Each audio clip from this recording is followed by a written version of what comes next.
Okay, Assalamualaikum warahmatullahi wabarakatuh. Kami dari Pilihan 12 ingin melakukan pembincangan tugasan 3 berkaitan dengan demonstrasi RPH bagi subjek kaedah mengajar.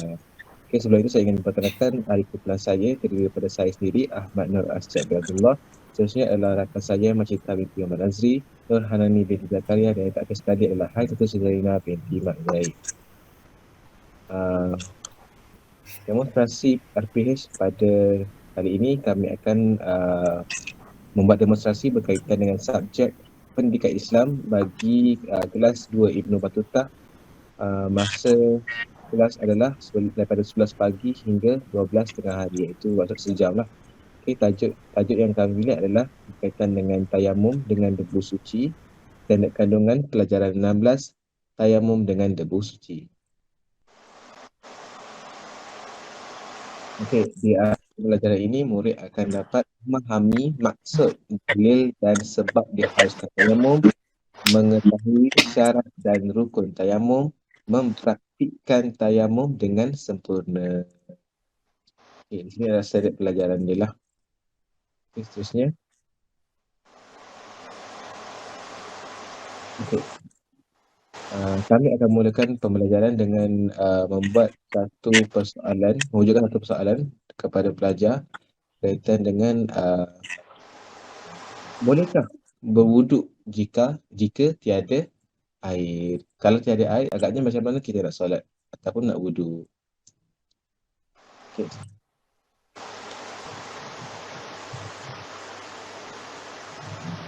Pengertian dan dalil.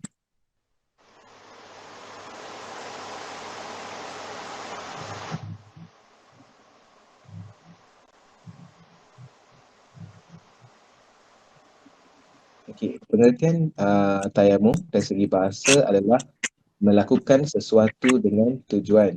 Dari segi istilah pula adalah menyapu debu tanah yang suci ke muka dan dua tangan dengan cara tertentu berserta niat bagi menggantikan wuduk atau mandi wajib. Okey, di sini cikgu ada tunjuk satu contoh debu tayamum yang sangat mudah untuk didapati di pasaran. Sebab sekarang kalau kita nak ambil kalau kita nak ambil sendiri debu yang suci itu agak susah disebabkan pencemaran alam kan. So dengan ada kemudahan sekarang, dah ada orang jual debu suci yang bersih lah. So boleh didapati di pasaran. Contoh packaging dia adalah seperti mana yang cikgu tunjuk dekat dalam gambar di slide bawah tu. Okay. Tapi kalau di kawasan rumah awak ada tanah yang awak jamin tingkat kesucian dia, so tiada masalah untuk mengambil tanah tersebut untuk dijadikan debu suci. Okey.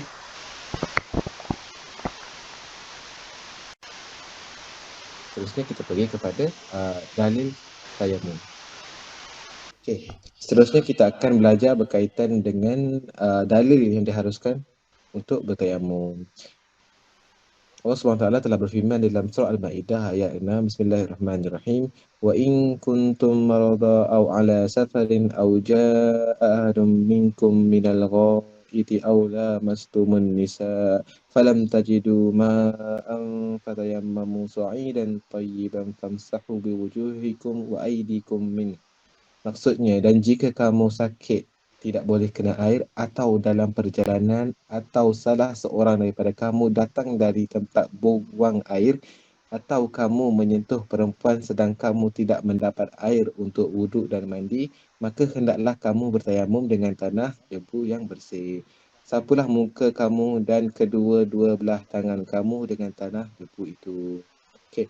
Di dalam surah Al-Ma'idah ayat 6 ini, Allah telah memberitahu antara tempat-tempat ataupun antara keadaan-keadaan yang diperbolehkan kita untuk bertayamum. Okey. Yang pertama adalah apabila kita sakit, tidak boleh kena air, atau dalam perjalanan yang ketiadaan air. Okey. Maka kita diperbolehkan untuk bertayamum dengan debu yang bersih. Okey, dekat debu bersih, so maksudnya di sini adalah kita kalau nak bertayamum kita kena menggunakan debu yang bersih. Anggota-anggota tayamum sini Allah telah mention iaitu pada pada muka dan kedua belah tangan. Okey, seterusnya kita pergi kepada sebab-sebab diharuskan untuk bertayamum. Okey, di sini kita ada 4 sebab. Antaranya adalah tiada air atau tidak cukup kerana keperluan lain seperti untuk dimakan atau diminum. Okey, maksudnya di sini adalah kalau kita uh, ada air, boleh je kalau kita nak guna air itu untuk berwuduk kan. Tapi keutamaan kita pada waktu itu hanyalah untuk makan dan minum, untuk kelangsungan hidup. Air itu cukup-cukup sahaja untuk kita meneruskan kehidupan kita. So maksudnya dekat sini air tidak mencukupi lah kan. So kalau pada ketika atau pada keadaan ini kita diperbolehkan untuk bertayamum. Sebabnya kalau kita guna air tersebut untuk berwuduk, maka macam manalah kita nak makan, maksudnya kita nak minum kan. So kalau kita tak boleh nak makan dan tak boleh nak minum. So kita dah kehilangan, kita ada kemungkinan untuk kehilangan nyawa kita. Okay, so dekat sini dalam situasi dan keadaan ini lebih utama untuk kita menggunakan air itu untuk makan dan minum. Dan untuk berwuduk kita boleh bertayamum. Okay, situasi yang kedua adalah sejuk yang boleh memudaratkan kesihatan, dan situasi itulah tidak dapat menggunakan air kerana penyakit atau sakit seperti melecur dan lain-lain. Okay, situasi kedua dan ketiga ini adalah disebabkan keadaan kesihatan, disebabkan kesihatan kita. Jika kita menggunakan air, jika kita mengenakan air pada tubuh badan kita, berkemungkinan besar ia akan memudaratkan diri kita. So dalam situasi seperti ini, kita diperbolehkan untuk bertayamum, menggantikan penggunaan air itu kepada penggunaan debu bersih untuk berwuduk, menggantikan wuduk lah. Sebagaimana kita ketahui tadi bahawa maksud tayamum adalah menggantikan air kepada debu bersih untuk berwuduk. Okey. Seterusnya adalah situasi yang keempat adalah air berada di tempat yang terlalu jauh. Maksudnya kat sini adalah kita ketiadaan air. Air tu mungkin ada tetapi tiada di kawasan kita. So kalau kita nak capai air tu mungkin memerlukan masa yang panjang sangat untuk kita dapatkan air tersebut kan. So dalam situasi ini juga kita diperbolehkan untuk bertayamum. Bertayamum ni apa? Yang pertama ni adalah kita menggantikan air, menggantikan wuduk dengan bertayamum, itu dengan menggantikan air kepada debu bersih. Okey. Seterusnya kita pergi kepada pembelajaran yang seterusnya. Ya, Assalamualaikum warahmatullahi wabarakatuh. InsyaAllah kita akan sambung pembelajaran tayamum seterusnya, iaitu syarat-syarat tayamum. Okey. Jadi jadi untuk syarat-syarat tayamum ni, cikgu nak tunjukkan satu video dulu tentang syarat-syarat tayamum. Okay. Sebelum cikgu buka video ni, cikgu nak semua bersedia dan bagi tumpuan sepenuhnya. Okay. Okay, baiklah. Dah selesai kita tonton video tentang syarat-syarat tayamum. Seterusnya, cikgu nak berdasarkan video yang kita dah tengok tadi, cikgu nak awak semua bina satu peta pemikiran ataupun peta minda tentang syarat tayamum. Okey, boleh? Jadi bebas lah nak buat macam mana, ikut kreativiti masing-masing. Okey. Okey, seterusnya. Okey. Okay, jadi kita dah siap buat peta minda. Cikgu dah tengok semua dan cikgu tengok alhamdulillah semua faham tentang syarat-syarat tayamum. Okey, jadi dekat sini cikgu nak bagi penerangan sedikit tentang video yang kita dah tengok tadi tentang syarat tayamum. Okey, syarat tayamum ada 5 kan semuanya. Okey. Jadi syarat yang pertama adalah telah masuk waktu solat. Jadi untuk tayamum kita kena tengok dulu. Kalau dah masuk waktu barulah boleh kita boleh tayamum. Kita tak boleh nak tayamum sebelum masuk waktu. Contoh kita tengok pukul berapa? Pukul 1.20 kan. Okay, 1.20 Zohor. Tapi kita tengok okey dah sekarang dah pukul 1 suku. Kita tengok tak ada air, kita pun nak tayamum. Tak boleh, kena tunggu masuk waktu dulu. Okey, jadi syarat yang kedua adalah cari air selepas masuk waktu solat. Okay, lepas tadi dah masuk waktu kan. Lepas tu baru kita cari air. Okay, kalau betul-betul tak ada air, barulah kita boleh tayamum. Okay, syarat dia kena selepas masuk waktu solat. Okay. Jadi lepas tu syarat yang ketiga adalah menghilangkan najis terlebih dahulu. Okay. Sama juga macam kalau wuduk kan, kita kena dalam keadaan suci. Okay, pakaian kita semualah. Jadi kita dalam keadaan suci bersih. Jadi untuk tayamum pun sama sebab kita nak menunaikan solat, betul kan? Okay, jadi kita kena hilangkan najis terlebih dahulu. Kena pastikan diri kita ni betul-betul bersih. Okay, syarat yang seterusnya adalah menggunakan debu tanah yang tidak bercampur dengan bahan lain. Okay, maksudnya kena guna debu tanah yang betul-betul debu tanah, bukan bercampur dengan tepung ke dengan bedak ke, tak boleh. Tak boleh bercampur dengan debu-debu yang lain, kena debu tanah juga. Okay, dan syarat yang terakhir adalah kena tentukan arah kiblat sebelum bertayamum. Okay. Jadi tadi kita dah tengok dah masuk waktu, kita dah cari air, tak ada air kan. Kita dah suci, bersih untuk tunaikan solat. Okay, kita ada debu dan kita tengok check dulu mana arah kiblat untuk kita solat. Okay, dan selepas tu barulah kita tayamum. Okay. Jadi berdasarkan pertemindai awak semua dah buat tadi, cikgu ada yang cikgu dah check tapi cikgu nak awak tengok juga. Okay, sama tak dengan yang cikgu tunjuk ni. Okay, boleh baiki kalau ada yang tak sama. Okay, jadi cikgu rasa setakat tu je pembelajaran untuk kali ni. Kita akan sambung pada kelas seterusnya.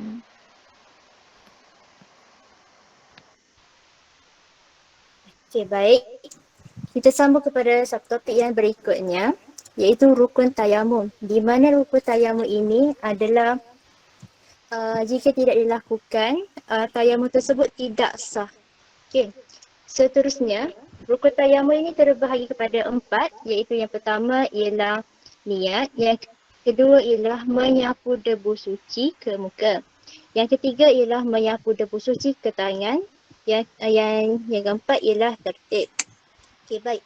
Kita pergi kepada niat. Yang pertama ialah niat. Iaitu kita mesti berniat sebelum menyapu muka dengan tangan yang ada debu. Yang kedua ialah menyapu debu muka.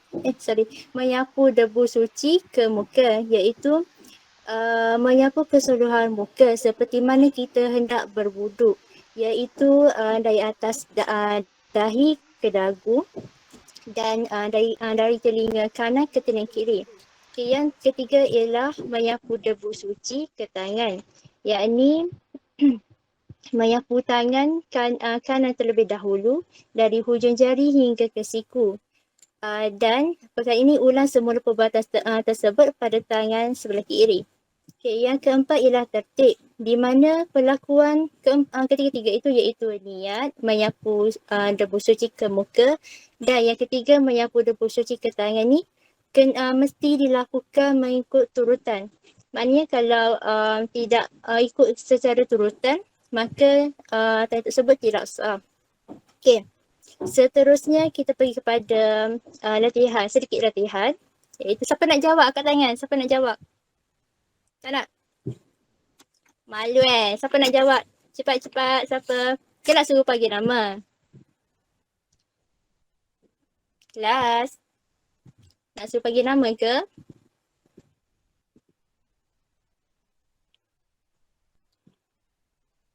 Okay, menurut dekat yang dipaparkan, rukun tayamum iaitu sesuaikan mengikut urutan yang betul, di mana kan tadi kan cikgu cakap kena sesuaikan, kan ada 4 turutan kan, iaitu kita kena mesti bertayamum itu mengikut secara tertib.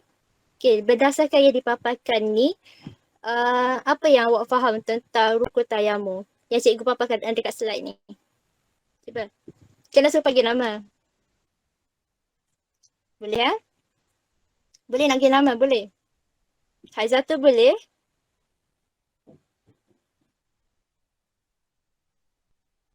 Boleh. Okey. Okey, baik. Okay, Haizatu jawab Okey, Alhamdulillah. Okey, baiklah kita tengok kepada jawapan yang Haizatu berikan. Okey, berdasarkan jawapan yang dekat slide kan, Haizatu cakap tayammum yang rukun tayammum yang pertama ialah niat. Bagus. Yang kedua ialah menyapu debu tanah ke muka, alright. Yang ketiga ialah menyapu debu tanah ke tangan. Yang keempat ialah secara tertib. Okey, seterusnya kita pergi kepada pelajaran seterusnya. Silakan. Baiklah, cikgu teruskan kepada bab yang terakhir iaitu bab tata cara tayamum. Ini adalah contoh debu suci yang akan digunakan untuk bertayamum. Seterusnya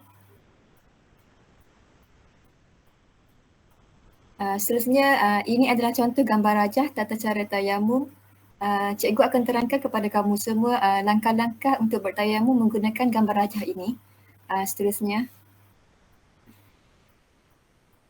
Okey, baik. Di sini sebagaimana yang telah kamu semua belajar tentang rukun tayamum, sekarang cikgu akan jelaskan kepada kamu semua secara terperinci bagaimana tayamum itu dilaksanakan menggunakan debu suci. Baik, dekat sini ada 5 langkah-langkah tata cara tayamum menggunakan debu suci. Langkah yang pertama ialah niat. Nawaitu tayamum listibahati solah fardu lillahi ta'ala, yang bermaksud sengaja aku bertayamum untuk melakukan solat fardu kerana Allah Ta'ala. Dan langkah yang kedua ialah meletakkan kedua belah tangan di atas debu untuk disapukan ke muka. Langkah yang ketiga ialah menyapu debu muka sebanyak 3 kali. Dan langkah yang keempat ialah menyapu kedua belah tangan sampai ke siku dengan debu. Langkah yang terakhir ialah tertib, iaitu melakukan tayamum mengikut turutan. Semua dah jelas ke apa yang cikgu terangkan? Baik, jika semua dah jelas, cikgu akan berikan latihan kepada kamu untuk jawab.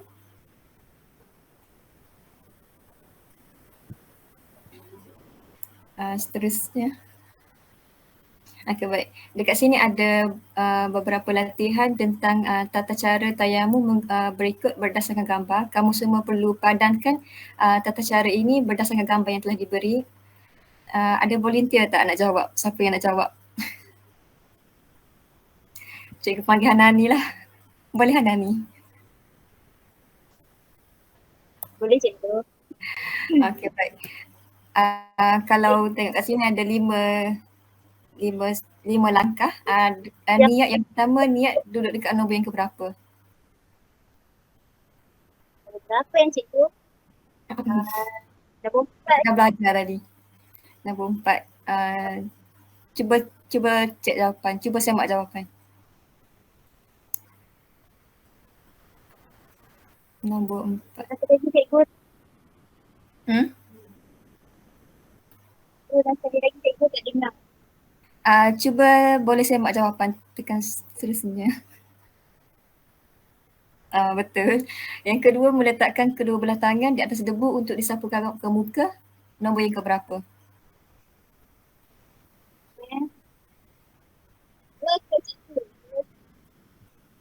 Betul.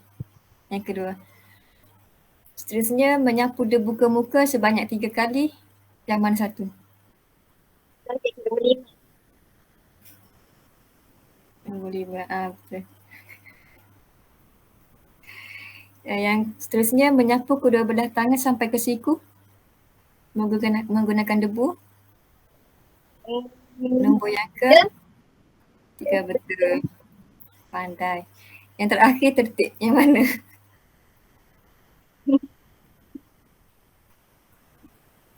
Tak lain tak bukan cikgu, nombor 1 cikgu. Betul.